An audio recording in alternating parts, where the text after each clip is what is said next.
আসসালামু আলাইকুম, আশা করি আপনারা সবাই ভালো আছেন। ভারতের এগেনস্টে কিন্তু বাংলাদেশ প্রথম ম্যাচ হেরে গেছে দুবাই ইন্টারন্যাশনাল ক্রিকেট স্টেডিয়ামে। এখন কিন্তু বাংলাদেশের উপরে প্রেশার। আপনি চ্যাম্পিয়ন্স ট্রফির কথা যদি বলেন, প্রতিটা গ্রুপে কিন্তু 4টি করে দল এবং 4টি করে দল কিন্তু 3টি করে ম্যাচ খেলার সুযোগ পাচ্ছে।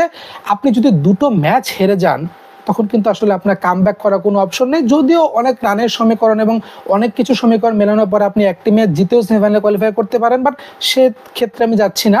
আমি পয়েন্ট টেবিল নিয়ে একটু আলোচনা করতে চাই। নিউজিল্যান্ড কিন্তু এখন পয়েন্ট টেবিলে শীর্ষে 2 পয়েন্ট নিয়ে রয়েছে। রান রেটের বিবেচনায় তারা কিন্তু ভারতের চেয়ে গিয়ে, ভারত এখন পয়েন্ট টেবিলে 2 নম্বরে।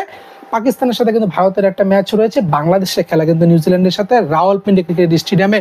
আপনি বাংলাদেশ যে স্কোয়াড নিয়ে বা প্লেইং 11 নিয়ে ভারতের এগেনস্টে খেলেছে, সেখানে আমি কিছু পরিবর্তন আসলে দেখতে চাই। আমার প্রথম যে কথাটা, যে মাহমুদুল্লাহ রিয়াদ যদি প্লেইং 11-এ ব্যাক করেন, আপনি আসলে কাকে বসাবেন? তাকে কিন্তু আপনাকে মিডল অর্ডারে শুট করতে হবে, মিডল অর্ডারে তাকে আপনাকে জায়গা দিতে হবে। এখন আমার যে মনে হচ্ছে যে তৌহিদ হৃদয় যে টাচে রয়েছেন বা তৌহিদ হৃদয় লাস্ট ম্যাচে যে পারফরমেন্স করেছে, তারপরে কিন্তু তৌহিদ হৃদয়কে আসলে বসানোর কোনো স্কোপ নেই। হয়তো বা এক সিনিয়রের জন্য আরেক সিনিয়রকে তার জায়গা ছেড়ে দিতে হতে পারে। মুশফিকুর রহিমকে হয়তো আমরা প্লেইং 11-এ নাও দেখতে পারি। এখন এখানে একটা টুইস্ট আসলে রয়েছে, কারণ বাংলাদেশের প্লেইং 11 নিয়ে কিন্তু একটা কন্ট্রোভার্সি অলরেডি চলছে। সৌম্য সরকার অনেকটাই কিন্তু আনফিট। এখন প্রথম ম্যাচে তাকে কিভাবে খেলানো হয়েছে, আসলে সে পুরোপুরি ফিট না হয়ে কেনই বা তাকে স্কোয়াডে রাখা হলো, কেনই বা তাকে প্লেইং 11-এ নামানো হলো, এ ব্যাপারে আসলে বোর্ড কর্মকর্তারা ভালো বলতে পারবেন। বাট সৌম্য সরকার যদি আনফিট হয়, সেই ক্ষেত্রে মেহেদী হাসান মিরাজকে যদি আমরা মেকশিফট ওপেনার হিসাবে উপরে তুলে দেই, আমরা কিন্তু মাহমুদুল এবং মুশফিক দুজনকেই খেলাতে পারছি। কারণ রাওয়ালপিন্ডি স্টেডিয়ামে কিন্তু রান আছে, আপনাকে কিন্তু প্রচুর রান করতে হবে, রান আপনাকে জেনারেট করতে হবে। কিন্তু একটা প্লাস পয়েন্ট আপনাকে মাথায় রাখতে হবে, সৌম্য সরকার যদি ফিট হয়ে যায়, সেই ক্ষেত্রে মুশফিকুর রহিমের চেয়ে কিন্তু সৌম্য সরকার একটা ভালো অপশন হতে পারে। কারণ নিউজিল্যান্ডে কিন্তু পেস বোলিং ইউনিটটা যথেষ্ট ভালো এবং পেস বোলিংটা কিন্তু সৌম্য সরকার খুব ভালো মতো ট্যাকেল করেন। আপনি যদি পাওয়ার প্লে কথা চিন্তা করেন, যে তানজিদ হাসান তামিমের সাথে সৌম্য সরকার যদি একটা ভালো স্টার্ট বাংলাদেশকে দিয়ে দেয়, নাজমুল হাসান শান্ত রয়েছেন মেহেদী হাসান মিরাজ, সবাই মিলে তারা কিন্তু রানটাকে পুল করতে পারবে।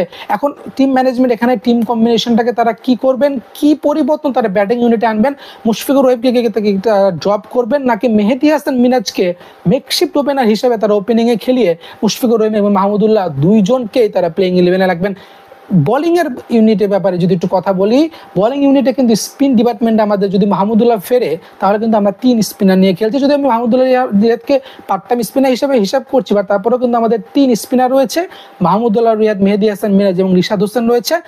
পেস বোলিং ইউনিটে আমি আরেকটা পরিবর্তন দেখতে চাই, সেটা হলো মুস্তাফিজুর রহমানের জায়গায় আমি কিন্তু নাহিদ রানাকে দেখতে চাই।